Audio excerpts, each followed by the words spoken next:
umpisahan na po agad natin ito pong ating talakayan. Alam niyo po ba mga kababayan na ito pong si Madriaga lumapit din pala kay Senator Risa Hontiveros at humingi ng tulong laban po dito kay Harry Roque. Paano po natin nasabi mga kababayan? So sabi po dito sa Pilipinas Today Batangas, eto daw.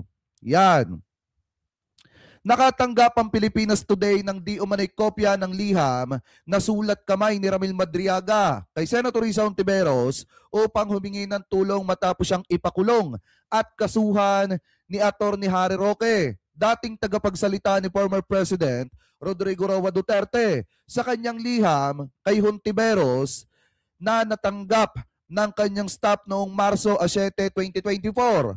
Sinabi ni Madriaga na walang katotohanan ang paratang ni Roque na sangkot siya sa kidnap or ransom na may kinalaman sa isang kumpanya ng Philippine Offshore Gaming Operators or etong POGO, kung saan ang huli ay umaktong legal counsel mga kababayan. At yan naman po ay inamin ni Harry Roque na tumayo po siya mga kababayan na legal counsel ng POGO operators or ng mga POGO operators laban po dito kay Madriaga. At ito po ay may kinalaman mga kababayan doon daw po sa issue ng kidnapping. Pero deep inside may kinalaman din po ito doon sa lupa na kinamkam mga kababayan ni Harry Roque at ng mga POGO operators na kinampihan po niya. Anyway, shoutout kay Ma'am BMB Chris Rose Beba at saka kay Ma'am Remedios Engwin. Mega love shoutout po sa inyo. Magandang umaga po. So sabi pa dito mga kababayan, balik pa tayo dito sa topic. Wait lang. Click lang ulit natin. Yan. Sabi pa po dito, hide lang muna natin to Ako po, ito daw yung sabi ni Madriaga, ako po ay nahaharap sa kasong kidnapping for ransom. Isang krimen na hindi ko po ginawa. Nakasaad sa liham ni Madriaga. Si Madriaga, na nagpakilala na dating political operator at security officer ni BP Sara, ay kasalukuyang nakapiit sa Bureau of Jail Management and Penology o itong BJMP detention facilities diyan po sa may Taguig mga kababayan. Sabi pa dito, ani ni Madriaga, pinurtektahan lamang niya ang mga magsasaka na may mga lupain na binakuran ng mag-asawang Harry at Myla Roque sa Maribeles mga kababayan.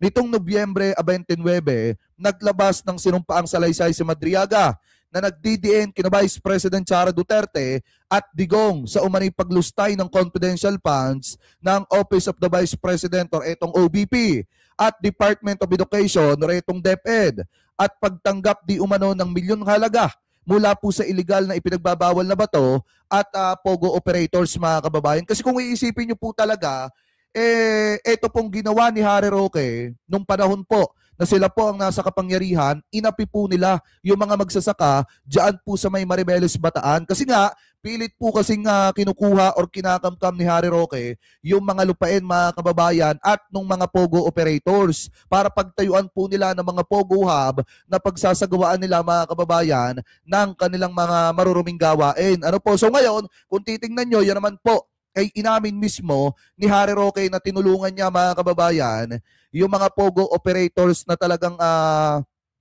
at tumayo siya na private prosecutor mga kababayan o private lawyer nito pong mga POGO operators para po kasuhan ng kidnapping, ito pong si Madriaga at IDN na naging dahilan ng kanya pong pagkakakulong. Uulitin ko mga kababayan hindi po natin kinakampihan itong si Madriaga. Pero sa ginawa po ni Harry Roque, doon po sa mga kababayang Pilipino po nating magsasaka, diyan po sa may Maribeles Bataan, isang patunay lamang po yan na hindi po talaga makatao yung naging administrasyon ni dating Pangulong Rodrigo Duterte. Kasi abusado po yung kanyang mga staff mga kababayan, abusado po yung kanyang mga spokesperson at abusado po mga kababayan, ito pong si Harry Roque na ang patunay mismo. Ano po, so sabi pa dito, ito, yung mismong pag-amin ni Harry Roque at yan naman po ay may video at natalakay na po natin to. Sabi dito, ako ang private prosecutor kung bakit nakulong si Ramil Madriaga.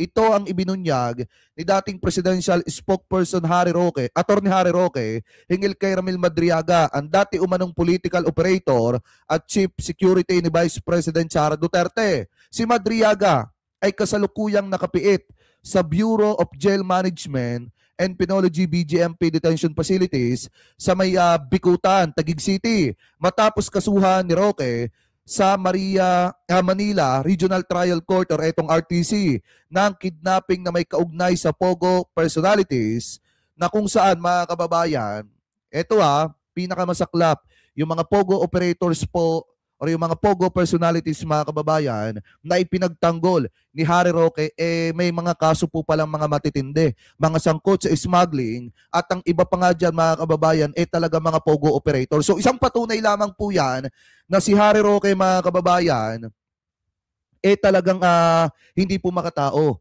Si Harry Roque po mga kababayan talagang wait lang. So yan mga kababayan, isang patunay na si Harry Roque talagang mas nangingibabaw ang pera kaysa po sa mga kababayang Pilipino po natin. Kasi biruin nyo mga kababayan kung hindi mahalaga kay Harry Roque ang pera, hindi sana niya kakampihan yung mga Pogo operators na may sandamakmak na kaso. Ano po, laban po sa mga kababayang Pilipino po nating magsasaka. Buti na nga lang ngayon, administrasyon ni PBBM na ang talagang kaagapay ng mga kababayan po nating magsasaka. Kasi ngayon hindi na po uso yung kinakamkam yung lupain ng mga kababayan nating magsasaka. Ngayon mga kababayan, makikita ninyo na ang gobyerno na mismo ang talagang tawag dito, nagbibigay ng lupa sa mga kababayan po nating magsasaka. So bakit natin nasabi? Siguro yung iba sasabihin nila, Jake, bakit mo naman nasabi na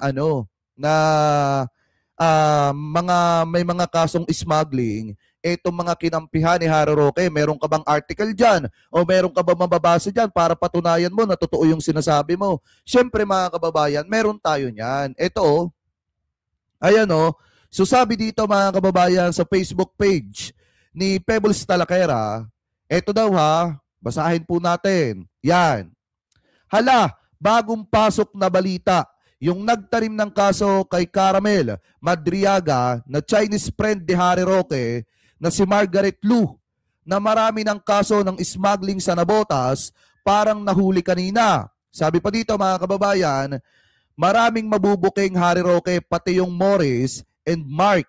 Bakit iba ang surname? Tapos yung father nung sinasabi mong nakidnap, ang daming kaso at 2 IDs nung tatay. Yan yung nagkaso kay Caramel ng kidnapping na BFF mo sa smuggling Harry Roque. So ibig sabihin pala mga kababayan, ito palang si Harry Roque. Kaya pala biglaan yung paglobo ng kanyang yaman. Bukod pala po mga kababayan sa ito ay legal counsel ng mga Pogo operator, bukod din sa kasabwat po siya sa mga Pogo operator, kasabwat din po pala itong si Harry Roque sa mga smuggling. Kasi mga kababayan, ito po mga tinulungan niyang tao, ito pong mga nagkaso kay Ramil Madriaga ng kidnapping, may mga kaso pala po ng smuggling mga kababayan dyan po sa Navotas. At yun po palang sinasabi na nakidnap mga kababayan, sobrang dami po pala ng kaso at kasabwat pa ni Harry Roque sa smuggling. So ganito po pala mga kababayan, kahalang ang bituka niyang si Harry Roque. Kaya dapat po talaga maaresto na po yan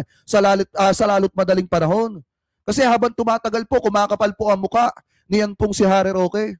Diba mga kababayan, habang tumatagal, pakapal ng pakapal ang pagmumuka niyang si Harry Roque.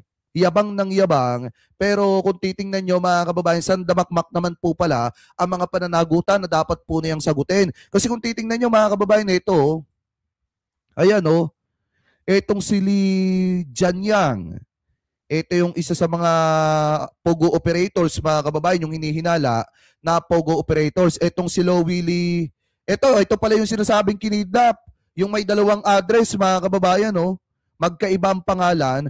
Tapos ito yung isa, yung si Lou Margaret Chua, na kung saan mga BFF po pala ni Harry Roque sa mga hindi magagandang gawain. Diba? Gaano ka kaya katindi Harry Roque yung pinagkukunan mo ng yaman mo nung panahon na nasa kapangyarihan si Digong? Diba? Kaya pala mga kababayan, biglaan yung paglobo ng kayamanan niyang si Harry Roque kasi bukod po pala sa kasabwat yan sa mga Pogo, talagang matindi po pala mga kababayan niyang si Roque. Diba? Talagang kahit pala sa mga smuggling, kasabwat din. Kung matatandaan nyo, nung una-una, diba, ang ini-issue nila sa mga smuggling, sina First Lady, pero deep inside, yung mga kasalanan po pala nila, yung mga pinaggagawa po nila ay ipinapahid na lamang po nila sa ating First Lady, mga kababayan, at sa mga nasa sa gobyerno na mga matitinong nagtatrabaho. 'Di ba? Yun pala, sila naman po pala ang may mga tunay na kinalaman sa mga smuggling. 'Di ba gaano po katindi itong ginawa ni Harry Roque? Kaya hindi na rin po nakakapagtaka kung bakit, mga kababayan, inilaglag ni Ramil Madriaga ito pong si Sara Duterte. Kasi nung panahon po na kinasuhan ni Roque ng kidnapping o gawa-gawang kasong kidnapping, di umano, ito pong si Madriaga, hindi po pala tinulungan ni Sara Duterte. Bagkos ang sinabi daw ni Sara Duterte kay Madriaga, bakit daw kinasuhan etong si Roque?